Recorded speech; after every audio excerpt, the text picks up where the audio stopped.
All right, 3, 2, 1. We should be live. I'm gonna pull this up. Make sure that is going. I need to get this in my in-ears as well. Say something really quick. A complete sentence, please. A complete sentence. Here you go. Your voice sounds great over on Twitch, by the way. Your voice also sounds great. The timbre is perfect. It's huge. Wow, I cannot talk right and listen to your voice and my voice all coming in at the same time, and I'm like, I forgot how to say words. It's like, oh no, you're overloading my core processor. Smoke starts coming out your ear. Did we let our Discord know that we are going live? Yep. Okay, cool. I'm gonna lead Calm Brew in the chat. What up? What up, Calm Brew? Hello, brother. Hello, brother. 69 biddies. Gosh, we're so weird. And they probably heard that in the same tone from both of us, so that's super cool. Love it. Love it. All right, let me make sure I can get my chat and my notes up at the same time, because I don't need to see Streamlabs. We are on episode 78. Perfect twin moment. Stop it. Stop it. They did it again. People already don't think we're different people. So when we do that... That's not true, right? Weird. People know we're different people. I don't think they're 100% convinced yet. The people over on Instagram are like, he's sure doing a lot of cuts. Why does he keep switching headphones? Oh, I love that. Just one person moving back and forth very quickly. Absolutely. Crombrew, welcome to the chat. Happy to have you in. We are going to be having a little bit of fun talking about the Indomitus Crusade today. I'm going to say that wrong at least 4 times. There's one so far. And this is episode 78. We've got just a couple of people in chat. We'll probably get started here in a minute, but Andrew's going to be opening us up with a quote from the family Bible. So, which is the Warhammer rulebook. People are like, don't read from the Bible. Don't do that. Not on stream. That's not what people are here for. We're going to read Ecclesiastes because we're having a rough day. No. Nathan gave me some stage direction and then I have to look up and read. This book is like 20 pounds. You have to keep your chin up, brother. Oh my gosh. Yeah, and I can't swear. Oh my gosh. Oh yeah, I almost did it as well. It's like, my bad. Okay. What? The podcast is officially starting. The Adeptus Astartes are created to assess and to respond differently to the rest of humanity. You understand? We do not think in the same fashion. We do not feel in the same fashion. We come to accept this fact swiftly. We are conditioned to do so. Yet on that day I learned that though my battle brothers and I may be able to resist the grip of fear, we can be unmanned as easily as any by awe. The Primarch sat in repose upon his stasis throne for thousands of years. Thousands. It is a span of time even the dreadnought brethren in their armored sarcophagi can barely comprehend. He was not truly a person to any of us for all his flesh and blood. He was a statue. He was an idol, heretical as that sounds. He was our gene sire. The fact of his physicality rendered him no more present than any of the long-departed Primarchs of our brother chapters. He was lost to us. For all this, there was not one amongst the chapter who had not longed against all logic to see Rabute Guilliman rise from that throne, a legend come back to life, a father return to his sons. And then he did. I learned then that awe can paralyze the Adeptus Astartes just as it can our foes. Yet it was we who recovered first, and with our Primarch to lead us, I cannot describe to you what we felt. I can only say that it is a small wonder we shattered our enemies that day and swept on to absolute victory on Macragge. Ultramarines veteran Sergeant Tassius Albo. That book is so heavy. Yeah, it's like 20 pounds. And I did arms yesterday, so I'm just like, I'm a noodle. I'm a noodle. Oh, gosh. Welcome to Talk About Tatooine. I'm Andrew. I'm Nathan. And we are twin brothers here to bring you what's new in nerddom and give colorful commentary on our favorite subjects. Welcome to our cantina. Grab a drink and settle in as we set course for realities beyond our own. Cheers, brother. Make sure you're staying hydrated today. Cheers, brother. This is Stanley number 6 for today. Gallon and a half of water, baby. What temperature did your car read when you were going home? 96. 98. My wife said 101. Oh no! I know, right? Welcome everyone to episode 78. Today's recording date is July 8th, and this episode will be released as soon as we can physically get it up on YouTube. Today, we will continue our discussion on Reboot Guilliman and the Indomitus Crusade. Make sure to stick around towards the end of the episode. We've got some nerddom news. So, before we get into the IC, as I'm going to hopefully not abbreviated too many times, we're just going to give you guys a quick synopsis of where we left off, and then we are going to jump into the Crusade. So, last episode, we talked about 4 main points. The forces of Imperium successfully defended Terra and pushed Chaos back to the Eye of Terra. Eye of Terror and Terra should not be in the same sentence. Terror. I can't. Defended Terra, pushed Chaos back to Eye of Terror for over several years. Basically, we're finished up on the Horus Heresy, what happened, and essentially we move into our second point where Gorilla Man got mortally wounded by Fulgrim and is now sort of worshipped as a pilgrimage destination for the next 10,000 years. Rob Booty Guilliman, Strike Master Ice in the chat, thank you so much for hanging out. Our third point is Belisarius Cawl performed some high-level necromancy with the help of the Eldar Death God, praise be. Our fourth point, Guilliman makes it back to Terra after multiple attempts by greater demons and Primarchs to murder his brains out and to clap his mighty cheeks. Now, I told you I wasn't going to swear. I told you I wasn't going to swear. I didn't tell you I wasn't going to be nasty, aka by my name, Nathan, horny for numbers. It's in the title. You can see it. We're having fun here today. Oh, I have ads going. Tits. So some people might miss a little bit of this, and I'm so sorry. So now we are getting into basically the big events that we're going to discuss over the Indomitus Crusade and the finishing right before the Plague Wars. We're not talking about the Plague Wars today. And basically all of this kicks off when Gillisuit talks to the Emperor, has a little chat, a little one-on-one, and comes out with plans among plans to amass the biggest military force since the Great Crusade. It's going to be a fantastic time. At this point in the story, the Imperium looks so much different.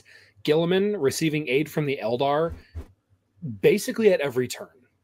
They are almost like his version of Chekhov's gun. It's like, oh, Guilliman's in trouble. Well, good thing this Eldar has a prophecy to say, now go this way. The Primarchs are returning, both the good, the bad, and the ugly ones. The light of the Astronomicon will not stop attracting Terminids. Oh, frick. Tyranids, they're the same. They are the same thing. Here's a fun theory. Helldivers is actually just 40k before the Thunder Warriors came around. Anyway, humanity is seeing a surge of new Psykers with the Cicatrix Maledictum cutting the galaxy in half. The world of 40k feels very different. The stakes are higher. The battles are deadlier, and it seems every time that humanity finds itself facing extinction, Guilliman steps into the breach and continues to slay the foes of mankind. I am completely taken aback by your theory, your joking theory that Helldivers is in the 40k universe, because they're fighting bugs and automatons, which are basically just AI. And didn't Warhammer have a problem with AI in the past? Yes, it was a huge problem. It's all coming together. Either before or during Old Night. Like, the Emperor during the Great Crusade was like, hey, artificial intelligence is not allowed because we almost terminated ourselves. Yes, the Men of Iron. That's exactly right, Combrew. I couldn't remember what they were called. And that is why we spill oil. Interesting. We might have to investigate this further. So, as the name suggests... With guns and rockets. Yeah, buddy. We are getting into the Indomitus Crusade. This is the crusade that the now resurrected Robot Man, no relation to our AI brethren, leads during the Age of Dark leads during the age of the Dark Imperium, which Can is he read? also named as Era Indomitus. Dude, I cannot. It is too late for all of this. Oh my goodness. So there's quite a few notable events that we want to talk about today, and most of them are going to be happening right after the death of Cadia, aka Abaddon's 13th Black Crusade. All you guys need to know about that is Abaddon went a little bit nuts. He technically did 13 times, or I guess 14 times, because he was going nuts during the Horus Heresy as well. And his 13th Black Crusade, which is basically his big missions into the Imperium, ended up cracking Cadia, breaking it before the Guard did, and created a giant warp storm. So that's where we're at. That's kind of the flavor of the Imperium that we are dealing with right now. Yeah, the Cadian Gate was destroyed. The forces of Cadia had to flee to their surrounding planets, and the first line of defense against the forces of chaos in the Eye of Terror had finally been broken down. Keep in mind, guys, the goal of the Indomitus Crusade was mostly to reunify and retake Imperial worlds. Abaddon had done a number on the galaxy at this point with the destruction of Cadia that cascaded into the Great Rift. The IC starts basically right after RG talks with the Emperor, which was interesting. We're going to save that for another time, though. So Rabute Guilliman woke up to an Imperium that he no longer recognized. I kind of talked about that a little bit. Even amongst his own subjects, he is mentioned at having to constantly correct people for quoting things he never said. Here is a quote from Dark Imperium written by Guy Haley, where Guilliman says, "For the first few years, Guilliman had been in the habit of correcting his subordinates, insisting many of his supposed sayings were apocryphal until he had given up in exasperation. He was simply not believed by most, for whom the Primarch remained an ideal. They valued their preconceptions of him over the living evidence." Real sus. Real sus. Whatever the Emperor had to say to him must have really meant something, because I feel like Guilliman, if he's even capable of this emotion, might have felt pretty disillusioned when he woke up after 10,000 years to a world where basically no progress had been made.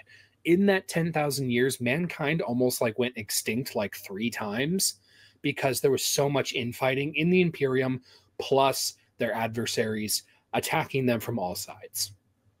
Absolutely. Now, I'm going to try to say this next part without butchering any of my high Gothic, so please stay with me here, folks.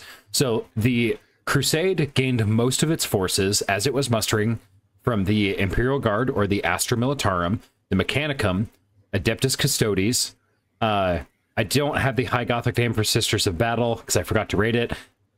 Imperial Navy, Scutari, Legio Cybernetica, Collegia Titanica, Knights, and a small group of Sisters of Silence. One of the first goals of the Crusade was to retake the warp nexuses around Terra. Each of these nexuses had been attacked by Abaddon in an attempt to cut Terra off from the rest of the galaxy.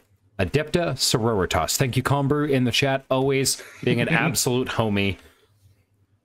So I want to actually interject a little bit. So since our first attempted recording of this episode and our now second attempt, I've continued reading Dark Imperium by Guy Haley, and it says that essentially Rabute had to basically chastise the Adeptus Custodes. He basically came to them and said, "You guys are all a bunch of crybabies. The Emperor has been on his throne for 10,000 years, and you guys have barely left Terra. Suck it up." And they were like, "Who are you, the boss, to tell us?" He's like, "Actually, I'm the Imperial Regent. I am the voice of the Emperor now. I'm your boss." And they were like, "Okay." Oh, crap. So the Indomitus Crusade is actually one of the first times that the Custodes have ventured off of Terra. Finally. Jeez. Finally. And I didn't really even know that they were just like, I mean, I knew they were in mourning because they basically failed at their entire job. Even though the Emperor left their defense, like, they're like, "Awesome, we have this great defensive position here at the Palace of Terra." And the Emperor was like, "Peace," teleported onto an enemy ship and got himself killed. Pretty much. What a waste. What a waste. Okay, so retaking these nexuses took time, and in the meantime, the ability of the Indomitus Crusade to navigate through the warp was still limited by the Great Rift, also known as the Cicatrix Maledictum. Guilliman's plan was to distract the Black Legion while other fleets were sent to other objectives, taking ground and planets from and for the Imperium. These plans were, of course, diverted by logistical issues and chaos incursions, but Guilliman would continue to adapt his strategy, overcome, and push the Indomitus Crusade forward. One of the primary logistical issues that Gorilla Suit had moving forward with the Indomitus Crusade was that he couldn't be the head of every single battle group. It was literally impossible. It would take the Crusade way too long to actually achieve their directives. So what he had done is he divided the battle group into several fleets, and being High Gothic, they named them Fleet Primus, Secundus, Tertius, Decimus, all these things. Basically take the Roman name for the words 1 through 10, and that's what he named them. So basically, he was like, hey, we're going to separate these guys into 10 fleets, and we're going to send them out into all different directions. We're going to try to conquer as much ground as possible. So these fleets all went out. Fleet Tertius was actually the first to go out, then Fleet Secundus, then Primus. You guys could probably guess Fleet Primus had Guilliman with it. Seems pretty straightforward, right? Yeah.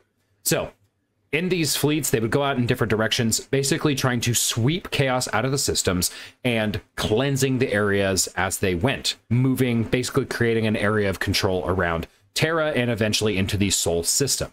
In one instance, Fleet Tertius encountered a Crusade of Slaughter. Now, I learned a lot writing this episode. A Crusade of Slaughter, in this instance, was a Khornate Crusade commanded by Abaddon to grow the Great Rift using Blackstone devices.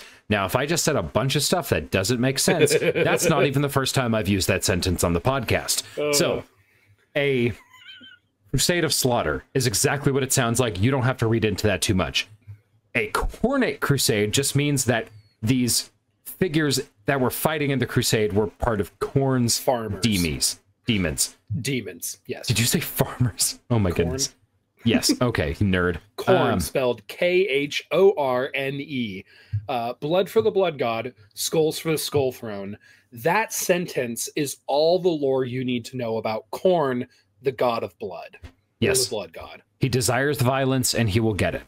So basically, with those forces that originated from Khorne, Abaddon then sends them all out and is like, hey, I actually need you guys to cause violence, which there's a lot of intermixing at this point between real space and the warp. Really big crash, like really small crash course, excuse me, of the warp is basically it's an adjacent dimension to real space that houses demons. It's basically hell. They didn't know it was hell, but that's essentially where they got hell from. And it's full of all sorts of baddies, including all of the demons and stuff from the 4 major chaos deities, maybe soon to be 5, depending on where the lore goes. Anyways, they're basically taking all of these devices called Blackstone devices, which we're not going to go in today. Just understand it's a piece of magic rock, essentially, that allows them to grow the Great Rift. They cause violence, or they do whatever they need to do with the Blackstone device, and the Great Rift spreads. That's what they're doing. So, Third Fleet, jumping back, Necron Tech. Thank you, Combrew. It is Necron Tech. Basically, Third Fleet engages the Khornate Crusade of Slaughter at the Battle of Machorda Sound. They were able to defeat the... I know, just absolute nonsense sci-fi words. They were able to defeat the Crusade of Slaughter, breaking the forces of the World Eaters that were coming along with the Khornate Crusade, that were working their way towards Sol and Terra. So basically, they went head-to-head with the World Eaters. I don't think Angron is mentioned to this, because I feel like if Angron was there, they would not have been successful. I don't think Angron comes into real space until the Arcs of Omen, which we will talk about in a later episode, probably. Yes, there's so much to cover. I should also mention, as these fleets are dispersing throughout the galaxy, they are actually dropping off and reinforcing devastated chapters of Firstborn Marines with the new Primaris model. They're saying, hey, you guys seem to have sustained quite a few losses. Here are more Marines. Congratulations. So as Guilliman carves his way throughout the galaxy, he is also reinforcing the entire Imperium as he goes. Indeed. Specifically, it was Farron Arios, an Ultramarine unnumbered son, that was able to defeat this demon prince that was part of the Cornate Crusade. This was a huge win for Guilliman because it meant that his strategies for other fleets were seeing success. Side note, the Unnumbered Sons was a designation of Primarist Marines created during the Indomitus Crusade. They're later also referred to as Grey Shields, kind of internally. And then the Unnumbered Sons were formed for the Indomitus Crusades and were later disbanded into other chapters as they went along. The first major victory of the Crusade was by RG's Prime Fleet at the Battle of Galathalmor. This was considered to be one of the first major victories of Fleet Primus, the fleet of Guilliman himself. An entire grand company of Iron Warriors and a contingent of Wordbearers all attacked the word of Galathalmor Prime. So everyone's favorite siege techs and everyone's least favorite soy boy chaos boys. It's just the worst. Everyone hates the Wordbearers. I don't have things to say that would properly encompass how much everyone doesn't like them without swearing and having to go back and bleep myself because I don't have time to edit things. Anyways, so essentially this attack was led by a sorcerer. His name was Tenebris. He also went by the Hand of Abaddon. It's also really funny that as Guilliman is fighting the Wordbearers, he's doing so in his capital ship, the Honor of Macragge, which was at the Betrayal at Calth. And they were unable to kill it then, and now he's like, I'm back. You should have gone for the head. No, you don't. Have to blur that? No, it's fine. Basically, as long as you're not swearing and like actively doing drugs or drinking alcohol on screen, you're fine. Is mayonnaise an instrument? Dude, stop being weird. Get your batteries out. I wonder if I can get a current. Make sure to keep it on low. Anyways, moving on. The Chaos Forces had fought the Imperial Guard Knights and Sisters of Battle of Galathalmor all the way back to their Grand Cathedral. However, Eldar Stan, Rabuta Guilliman, received a warning from the Space Elves that Galathalmor was under attack. And you know what happened next? A besieged and almost overtaken Imperial force was saved at the last second by our boy in blue. Shocking nobody. Yes. With all of this going on, of course the Wordbearers are being little crapheads. I can't say that original note because I don't want to censor myself, and are trying to uncover relics on the planet. The dark schemes involved finding a ring from a dead cardinal, and they used the relic of this power to activate a dark mechanicum superweapon, a cannon made from bones. Bone Cannon, new band name, I call it. The Wordbearers are basically able to use this bone cannon and bone the Imperial forces in space, causing massive damage. Dude, I had to do it. And yeah, I know, you had to. It was just... You were legally obligated to make that pun. Absolutely. Causing massive damage to the fleet, and basically the Imperials had to send troops to the surface. Once on the surface, Custodes, again finally, off of Terra, and Sisters of Silence were able to slay Kar Gathar, the Wordsbearer, the commander of the Wordsbearer contingent, who was all puffed up on Chaos Kool-Aid, and they secured the cannon. Keep in mind, Tenebris, who was the Iron Warriors leader of the system, was able to flee the system and did leave with the relic ring in hand. So was this the kind of the ring where like 9 were forged for men, 7 for the Dwarf Lords, and 3 for the Eldar? No. I do have a serious clarifying question, though. And continue away from your silliness. Are the Ultramarines and the Ynnari allies now? Like, yes. So that's no. Yeah. Maybe? Sort of. So it seems like the Ultramarines get a lot of help from the Ynnari. So the Ynnari are the Eldar that specifically follow Aeneid, the goddess of death, the Eldar god of the dead, and Yvraine, their leader. It all starts with Y, so it's really easy to follow. The priest lady. The priest lady who may or may not be Rabute Guilliman's lover. We're not sure.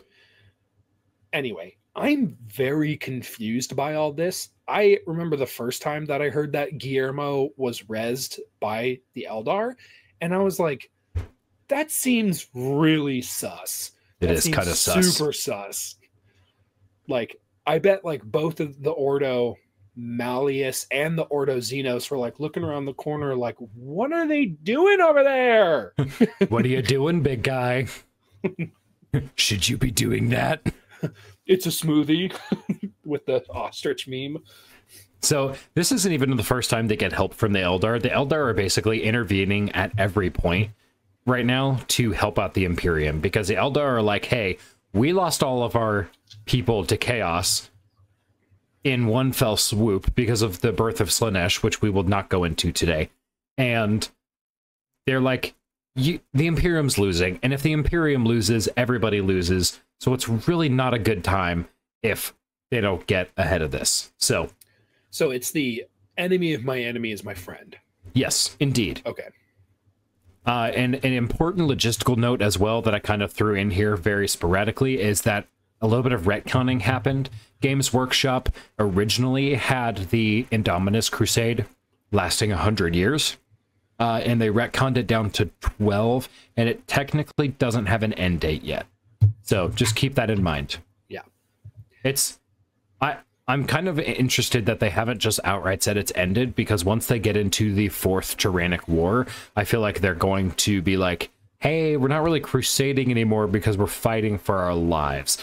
Anyways, we're actually going to get into the 4th Tyrannic War in our next episode, which I'm super excited about. Mm-hmm. So excited to read about some Tyranids. Anyways, as the Crusade continued, it is important to note that RG only had direct control over the fleets in the first phase of the Crusade. As the Crusade spread out, he had less and less direct control over them.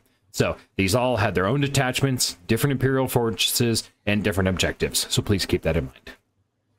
So now we're actually going to move on to the Battle of Raukos, which is part of the Indomitus Crusade, which is literally the chapter of Dark Imperium that I'm on. So it's super rude that you're making me read this, because I'm literally spoiling a book that I'm actively reading. So thank you. It was mentioned in the wiki as being important. I am going to hit you next time I see you. That is fair. I get one. That's a freebie. So this is like Nathan said, this is one of the more important battles of the Indomitus Crusade. This is a pretty long crusade. Like, we're talking like a minimum of 12 years, but like a 12-year war is a really long time. I mean, originally it was 100, but like, it's probably still going to take a long time. There are a lot of events that we aren't going to cover, so please keep that in mind. Hit us up in the comments if you want us to talk about certain events, and we will include it in other podcasts. This part does contain spoilers for the novel Dark Imperium. The battle started as Rabute Guilliman's attempt to remove chaos from the pit of Raukos, which was an isolated warp rift. Guilliman attacked and encircled the traitor forces in an attempt to rout them out. So what he did is he actually had a fleet basically in the shape of a claw. And so he took basically, like, imagine the honor of Macragge at the middle of the claw, and he took that and he literally and physically in 3D space crushed the chaos forces. It was so cool to read about. One of the things that he does is he basically runs the honor of Macragge like right into the middle of the battle, and he's just taking hits all over the place, and all of his like battle staff on the bridge are like, you cannot, like, what are you doing? And he's like, don't fire yet. And they're all like, cool, like, we have lived so long and now we're gonna die. And then Guilliman notices that like one of the enemy ships has like a damaged warp reactor, because he saw that its void shield was out of sync. I don't know what the heck that is supposed to mean, but he's like, yes, a weakness. And he basically had the entire fleet open fire on this one ship at the same time. It immediately destroys it. its warp core goes critical and makes such a massive explosion that it takes down the 2 Chaos ships' shields next to it, and basically, like a bear trap, the claw of Guilliman's fleet just goes boom and crushes the force of Iron Warriors and Word Bearers. It was so cool. It was so cool. I saw the whole thing in my mind palace. I love that. So, in addition, Null ships from the Sisters of Silence moved in to prevent demonic incursions.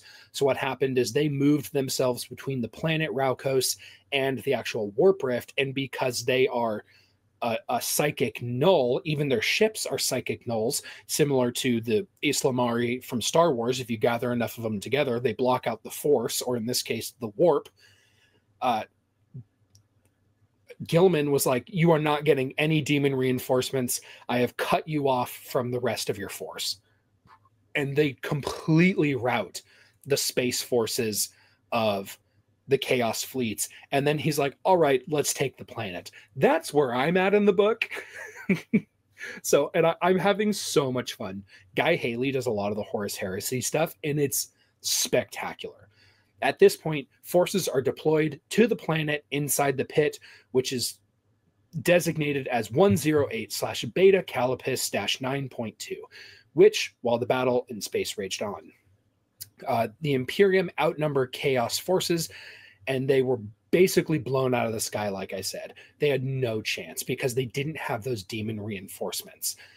Primaris Marines from the Unnumbered Suns and Firstborn Marines from the Silver Skulls at that point dropped to the planet.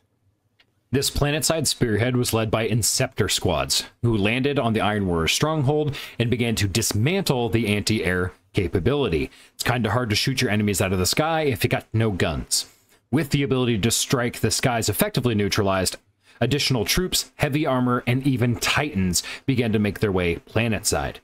It took Imperial forces 5 hours for the stronghold to fall out of the Iron Warriors' control. This was a decisive victory for Rabute, and basically after that, it was so amazing that Rabute said, "It is time for me to disband the Unnumbered Suns and disperse them throughout the Imperium to reinforce and take the fight to other locations." Now, during this, Rabute Guilliman has basically a ceremony in his honor.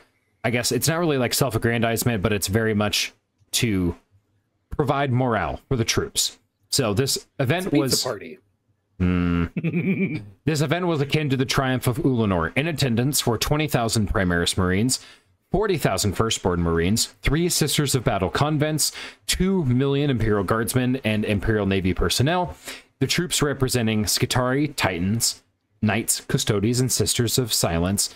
It was all so that they could celebrate their victory, and at this point, Gecko-Man would announce his return to Ultramar to take the fight to Mortarion. And this is where we get into the Plague Wars, which is, we are actually not going to talk about that today, because that is going to take too long.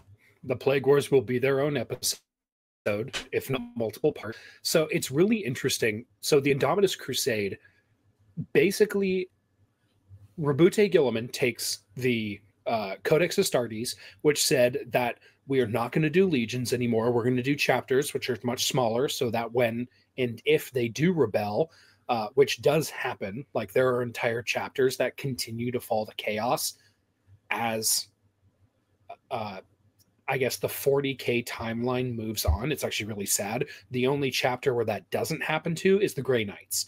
Not a single Grey Knight has ever fallen to chaos. But Rabute says, hey, actually, like, that's a really cool rule, and I still support that, but we're going to put it on pause for just a second because I need the strength of legions for this part. And he basically, like, turns off his own rule, supersedes his own law that he created, decimates the forces of chaos at the Battle of Raukos and several other very key battles during the Indomitus Crusade, and then in a very non-human way, when power is his to keep, he gives it up. He's still the Imperial Regent, but he's still the most powerful guy in the Imperium. For sure. But he's like, no, this like I said, this was going to be temporary. It's temporary. I'm a man of word and I am a man of honor. Good for him. Good for him. All right, guys. Coming up next, we're going to talk about some nerddom news. Andrew, would you please start us off with some news about Space Marine 2? I would love to. So I've been watching all of the Space Marine 2 trailers, and there's actually one specific trailer where we see some potential spoilers, story spoilers for what's going to happen, but we also see a little bit into what happened between the first and second game. So IRL, there was what, 13 years between games? Like, yes. Basically, we went from like a game that you could, like the equivalent of a game you could play on a floppy disk, to a game that we can now play on, well, there's no really other way to put it other than a GeForce 4090. Like, for context, Warhammer 40,000 Space Marine was released on September 6th, 2011. Oh my gosh, 13 years. 13 years. Children born when Space Marine came out are now going through full-blown puberty. They're old enough to fight now. They're old enough to fight? We need every man, woman, and child fighting against the Tyranids. Oof, I tell you, not all of our friends at 13 were as big as us. I'm like, ugh. Okay, but during one of the trailers, we actually see someone we believe to be Titus in the back of a Corvus Black Star, which is specifically a ship unique to the Death Watch. So in one of the previous episodes, we said that like, oh, he gets picked up by the Black Templars and then he spends time with the Black Templars. Sort of. He does get picked up by the Templars because that is who picks him up in the end of the game. But then it seems that he actually spends time with the Death Watch. At one point, he's like in captivity. He's released from that captivity. But in the trailer, we actually see that Titus is in Death Watch Marine armor, but he's still a firstborn Marine.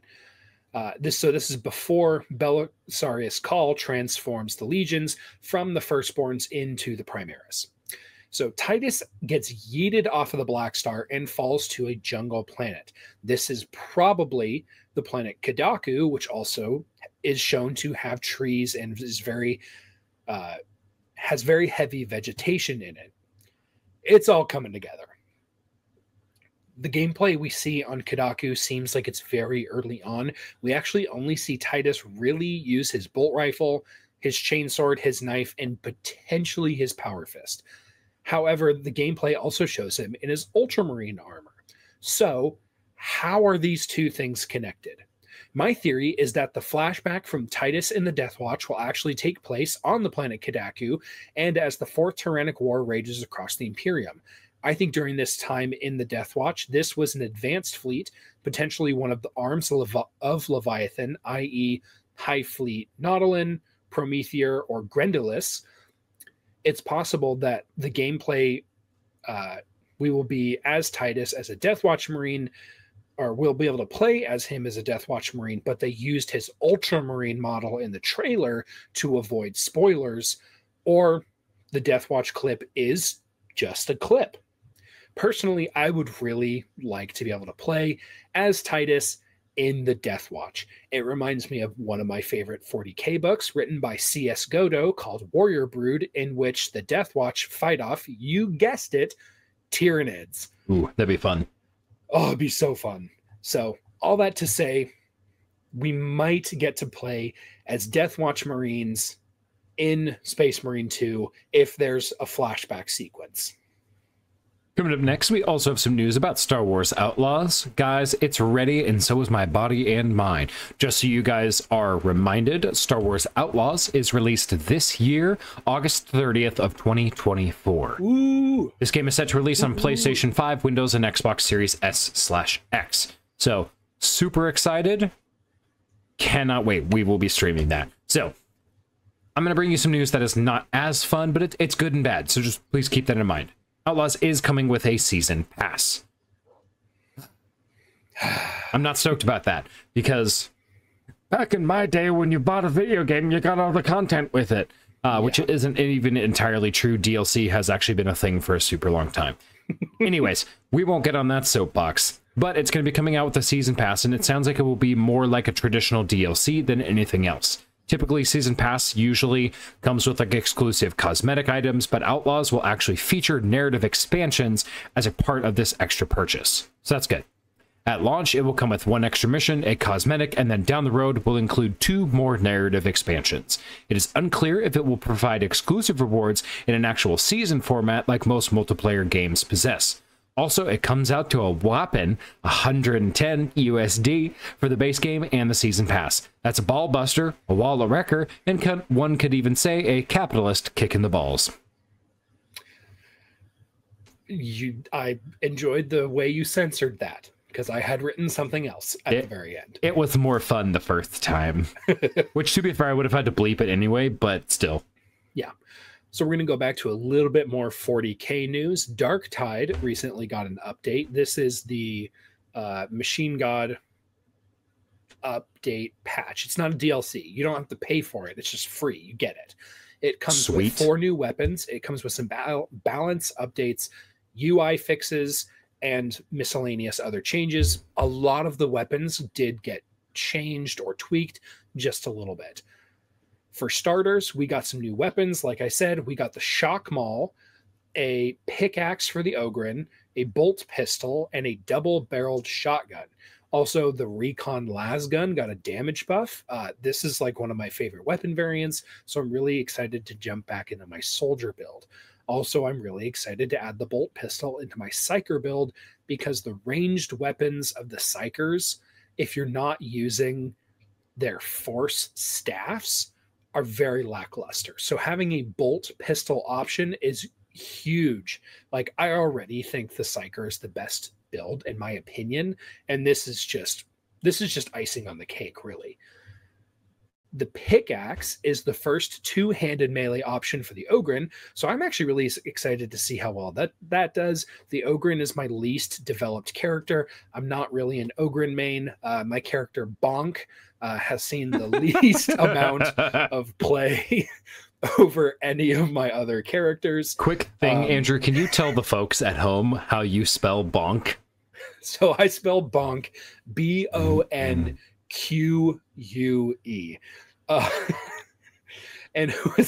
it came from a joke that one of us made in a Discord server, where somebody made said something a little horny, but it was like French themed.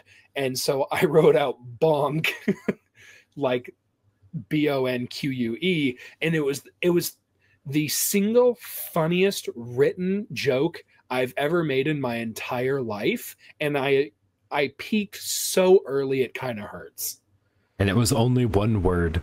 It was one word. It's just bonk. Bonk. I think that's all I got for Dark Tide updates. Excellent. It looks really good. I'm excited to play it. A little bit of some unfortunate news. This is kind of our reaction to a piece of news. I'm so sorry. Oh, yawning on camera. And I can't cut that either because it's live. So unprofessional. I'm so tired. So Star Wars Bounty Hunters is released at this point, and color me unimpressed. I'm not sure why. I just haven't gotten into it yet. I'm not sure if I'm going to stream this too much in the future, but we'll see. There was a lot of hype. So Star Wars Hunters, which is the mobile game, is released. And like you said, very unimpressed. We released a couple YouTube videos. They were pretty lackluster. Not because of anything we did, but because the gameplay is just, it's not that great. It's not that great. Yeah. However, there's another game that's getting re-released, which is called Star Wars Bounty Hunter, where you play as Jango Fett. It came out on like the original Xbox, kind of in that, or it actually might have been the GameCube, but it was in that kind of golden era of Star Wars. It is a re-release title. We should be seeing that soon. I don't have the date for it yet, but that is some more Star Wars news. So we're getting some, we're getting some new stuff. What did he say? Sorry, I know I'm not supposed to be doing sound clips, but I was like, what? A GameCube game. Love that. A Gambier Cubier. Andrew, can you tell the folks what we are doing tomorrow? Oh, yeah. We are going to be doing a collaboration with the Scarif Scuttlebutt podcast. It's exactly what it sounds like. We're going to be doing some work with another podcast, and make sure to check them out. They are the Scarif Scuttlebutt podcast. They are some fantastic Star Wars fans. I have been following their podcast for a very, very long time now. Probably close to a year, because I know I've been listening to them while I take my dogs on walks in this current neighborhood, and we've been living here for almost 2 years. So yeah. I know I've been listening to them for a while, so super excited to be a part of their podcast collective. Keep in mind here, guys, I just want to let you guys know of some upcoming streams. Obviously, we're streaming right now. You can catch Andrew streaming Wednesdays, Fridays, and Saturdays over on Skyrim, and you can catch me consistently on Sundays and Mondays, as long as everything goes to plan and we don't have any hiccups. And I'm going to be playing a mix of supporter requests and other games. Basically, I'm waiting for Outlaws and Space Marine 2 to come out. We just want to throw out a huge thank you to our patrons, Mike, Isaac, David, and one of our biggest supporters over here on Twitch, our one and only Mod the Calm Brew. Thank you guys so much. You guys are the reason we do this. And honestly, you guys are all a delight to have in our Discord server. Every single one of you. Dude, our Discord rules. I love our Discord so much. For just $5 a month, you can actually support us over here at Talk About Tatooine, so we can do more awesome things like giveaways, which the lightsaber giveaway is coming up very, very soon, gaming events, and higher quality content. It is due to your support that we can make this happen. However, we are a long way from where we need to be, so consider supporting us on Patreon, please and thank you. If you can't do that, subscribe to us on YouTube and watch our videos. That is one of the best ways to support us, and it doesn't cost you anything. It's totally free, but it helps us out so, so much. Andrew, we hit a really big milestone this week. Yes, we did. First 500 subscribers on YouTube, baby. 500 subs on YouTube. And that's a big deal. And that is like the first step from becoming a small channel into, hey, something's actually happening here. Because you can get 100 subs on accident. Yeah, absolutely. So, but the climb to 500 requires work. It took us a year and a half to get to 500. And keep in mind, guys, this is one of the first benchmarks that allows us to become a YouTube partner and to finance the podcast through YouTube, which is a way that supports us that you guys don't have to pay for. We still want the Patreon thing to go because that's our primary way of support. It is money that is going directly to us so that we can do things with it. And that is way more efficient than YouTube, obviously, because it's taken us so long to do this. But it's an incredible way to support us here at the podcast, is to listen to our stuff, because eventually when we get the number of watch hours we need, we will be able to file for partnership over at YouTube, and we're super excited about that. So thank you guys. Big thank you to everyone who is watching. Every single one of you who's watching is amazing, talented, beautiful, downright sexy. Leave us your theories in the comments about Rebooty Man and all of his Ultramarines. Share your pictures of your models with us on Twitter and Instagram, and we're talking about Warhammer models, nothing else. Don't be a creep. And shoot us an email at talkabouttatooine@gmail.com if you have questions you want featured on air. Make sure to subscribe and like this video so the algorithmic overlords will slice this video into the feeds of other like-minded folk. Until next time, the Emperor protects.